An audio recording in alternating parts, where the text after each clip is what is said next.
всички останали. Да? Бурджук. Точно така. А какво символизира бурджукът? Не знам. 27 март 2010 година. Празник Лазарица в Троян. Дълголетие, късмет. Браво! Ето тук виждаме едни Площада много грея, мънички изпълнена с лазарки. красиви лазарки. Те на колко месеца са? На 8. А тя?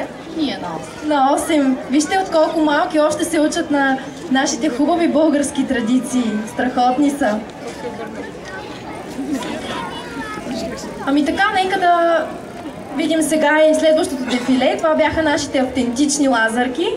Сега да видим следващото дефиле с съвременни лазарки. Разбрах, изчакайте, разбрах, че тук една лазарка иска да каже едно стихотворение, което е подготвила специално.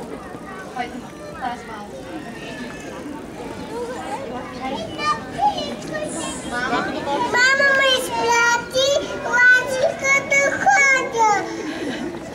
Как бях нататък?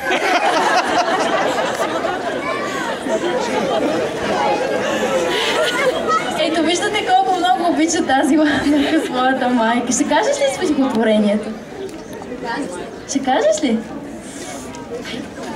Мама ме изпрати лазарка да ходя. С кичица на цело да се първо в село. С кошничка да шпилам лечица за дали. После да ги давам на добри локали. Браво, виждате една 3-годишна лазарка. Браво на тебе. Нека сега да изпрати. Ето има още една всъщност, която...